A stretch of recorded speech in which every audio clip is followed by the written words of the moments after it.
অবশেষে পুলিশের সাবেক মহাপরিদর্শক বেনজির আহমেদকে দুবাইয়ে গ্রেফতার করা হয়েছে। দুর্নীতি দমন কমিশনের দায়ের করা মামলায় আন্তর্জাতিক পুলিশ সংস্থা ইন্টারপোলের সহযোগিতায় তাকে আটক করে দুবাই পুলিশ। বেনজির কি মহা গ্যাঞ্জামে পড়েছে, এই নিউজ দেখা মনে হইতেছে। না ভাই, কোনো গ্যাঞ্জামে পড়েনি। আপনাকে রে এনে সূক্ষ্ম দিচ্ছে আর কি। কাটাল রানী কিছু জিনিস কিন্তু দেখে, খুব মন দিয়ে দেখে। কি দেখে? ধরেন ছাত্রলীগ জয় বাংলা হয়েছে, মোটরসাইকেল চালাইতে গিয়া মানুষ খুশি। আওয়ামী লীগ মরিছে, মানুষ খুশি। তাই ওই নিজেই নিজের লোকেদের মধ্যে মারপিট লাগায় দেয় আর মানুষ খুশি। রোমান সাম্রাজ্যে গ্ল্যাডিয়েটরদের লড়াই হইতো, ফাইট হইতো, মানে যুদ্ধ লাগায় দেওয়া হইতো দুই দাসের। রোমে যে কলিসিয়াম আছে না, ওইটা প্রাচীন স্টেডিয়াম, যেখানে মানুষের সাথে মানুষের সাথে পশুর লড়াই দেখানো হইতো। আর ওই সময় গ্যালারিতে উন্মত্ত জনতাকে রুটি দেওয়া হইতো। এই কৌশলকে বলা হইতো ব্রেড অ্যান্ড সার্কাস। এতে সমাজকে নাকি নিয়ন্ত্রণ করা সহজ হইতো। মানুষের মধ্যে যখনই ক্ষোভ বাড়তো তখনই এই গ্ল্যাডিয়েটরদের লড়াই আয়োজন করা হইতো। বেনজির হাসিনার এক গ্ল্যাডিয়েটর। আমরা সবাই জানি কি করে নাই। হাসিনার জন্য গুম করছে, খুন করছে, কত মায়ের বুক খালি করেছে। আর ক্ষমতার আবেশে কি নাকি বলছে, পলিটিক্যাল বক্তব্য দিছে। আমরা পরে দেখেছি ওইটা। হ্যাঁ, যে মাইয়ারে পছন্দ হয়েছে তারে বিছানায় নিয়ে গেছে, তার সাথে পুষ্টি নষ্টি করছে, নৈশভোট করেছে হাসিনার জন্য। এই করতে গিয়া ও স্যাংশনও খাইলো। কিন্তু পুরান কুত্তা তো পুরান দাস, বয়স হয়েছে, এখন আর এটার কোনো ইউটিলিটি নাই, মানে এটার কোনো কার্যকারিতা নাই। এর বিরুদ্ধে লাগাইছে মাঠে হাসিনার আর এক রিজার্ভ ফোর্স, ব্যারিস্টার সুমন। শোনেন, ও নিজেই বলছে যে ও হাসিনা রিজার্ভ ফোর্স। এবং আমি মাননীয় প্রধানমন্ত্রীকে বলেছি যে মাননীয় নেত্রী, যারা নৌকা নিয়ে পাশ করে আসছেন তারা হচ্ছেন গিয়ে আপনার রেগুলার ফোর্স, আর আমরা যারা স্বতন্ত্র পাশ করে আসছি আমরা হচ্ছে গিয়ে রিজার্ভ ফোর্স। এবং এই দুই ফোর্সই কাজ করবে দেশের জন্য, বঙ্গবন্ধুর স্বপ্ন বাস্তবায়নের জন্য।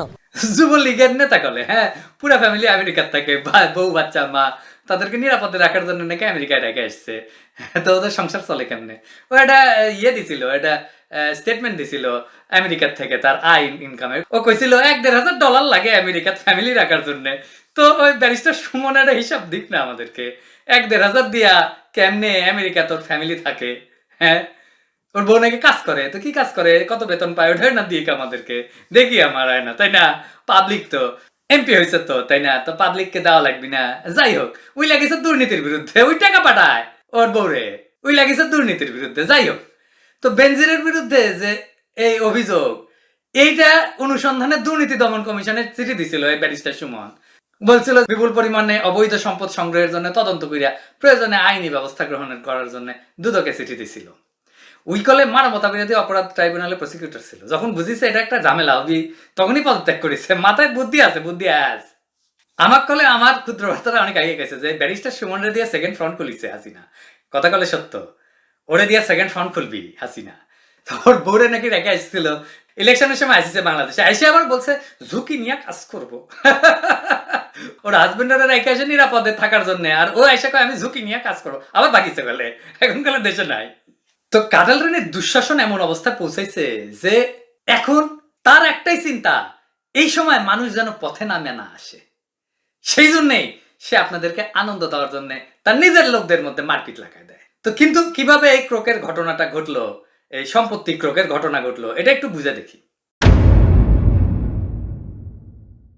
তো ওই যে ব্যারিস্টার সুমন চিঠি দিছে না, তো সেই জন্য দুর্নীতি দমন কমিশন একটা আবেদন করছে মহানগর দায়রা জজের কাছে, এবং দুদকে আবেদন করছিল যে তার সম্পত্তি ক্রোক করা হোক। এটা আইন অনুযায়ী দুদক করতে পারে।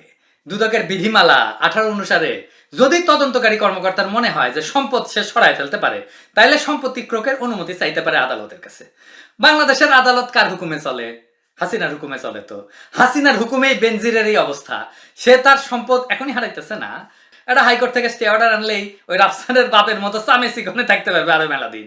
কিন্তু তারপরেও তো এটা একটা ঝামেলা, তাই না? একটা আইনগত ঝামেলা। এই ঝামেলায় সে কেন পড়লো? কারণ হাসিনা বিপদে আছে, বিপদ থেকে সে লাভ তুলে নিতে চায়। কি বিপদে আছে এটা একটু বললাম, আবার একটু বুঝাই বলতেছি। এই পুরা ঘটনায় পুরা লাভ হচ্ছে হাসিনার। ওই যে all the prime ministers man যখন প্রচারিত হয়েছিল না, কে ডিফেন্ড করছিল? মোটা আজিজ রে, হাসিনার দলের লোক। তো এখন যে ভিসা রেস্ট্রিকশন পাইলো আজিজ, ওরে কেউ ডিফেন্ড করতেছে না। হাসিনার লোকেরা ডিফেন্ড করতেছে না। বেনজির যে স্যাংশন খাইলো, ডিফেন্ড করছিল কে? আওয়ামী লীগ তো তারা জাতিসংঘের একটা সেশনে পাঠাইলো কিছুক্ষণের জন্য, দেখানোর জন্য যে দেখো ও আমেরিকায় যেতে পারে, কিসের স্যাংশন কিসের কি। হ্যাঁ, সেইখানে আবার আওয়ামী লীগ তার একটা সম্বর্ধনা দিল যেন ওই আওয়ামী লীগের নেতা। এখন ওরেই বাম্বু দিতেছে হাসিনা, কারণ পাবলিক খুশি। শোনা যায় বসুন্ধরার পিছে লাগিছে। বসুন্ধরা বেনজিরের চাইতে হাসিনার কাছে গুরুত্বপূর্ণ এই মুহূর্তে। তাই হাসিনা তারে সার্ভিস দেওয়া এক সময় সবচেয়ে গুরুত্বপূর্ণ লোককে জায়রা ফেলতে এক মুহূর্ত ভাবে নাই। এটাই হাসিনা স্টাইল। হাসিনার স্ট্র্যাটেজিটা কি জানেন?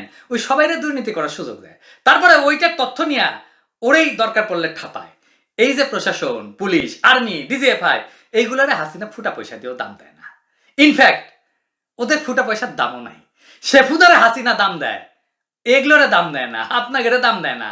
যারা হাসিনার দাসত্ব করিচ্ছেন আপনাকে দাম দেয় না, কারণ আপনি তো রাষ্ট্রের কর্মচারী হন নাই, হয়েছেন হাসিনার চাকর। এই যে সিনহা সাহেব মানবতা বিরোধী অপরাধ ট্রাইব্যুনাল করলে কি কি করলো, যা যা করার করাই নিছে, কিন্তু ওরা হুঁশটা দিতে হাসিনার কিন্তু কিছু চিন্তা করা লাগিছে। সিনহা সাহেব কই? তার কোনো পলিটিক্যাল ইম্পর্টেন্স আছে, সোশ্যাল ইম্পর্টেন্স আছে? নাই।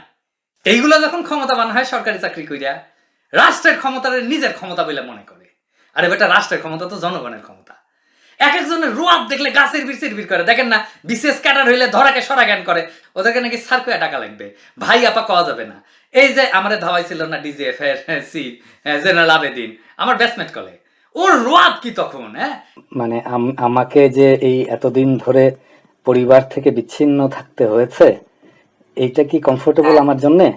আমরা কি বলেছি আপনাকে আপনি পরিবার থেকে বিচ্ছিন্ন থাকেন? আপনি আমাদের অফিসে আসতে অসুবিধা কোথায়? এইটা কি আপনি বলছেন আমাকে? মানে আপনাদের অফিস সম্পর্কে আমাদের সাধারণ মানুষদের পারসেপশনটা যদি ভীতির না হতো, তাহলে কি আমার আত্মগোপনে যেতে হয়? আমাকে প্রথমে বলতে হবে যে আপনারা কেন খুঁজছেন আমাকে, তাই না? তারপরে আমি আসিনি কেন, এটা ন্যাচারাল, এটা খুব ভয়ের কারণে আসি। আমার মনে হয়েছে আমি গেলে ওখান থেকে ফেরত আসবো না। যখন সে ডিজিএফ এর চিফ, এখন আমেরিকাতে লুকায় আছে, লুকায় থাকা লাগবে। হ্যাঁ, তো রুয়াব বেনজির কি খুব বড় বিপদে পড়েছে?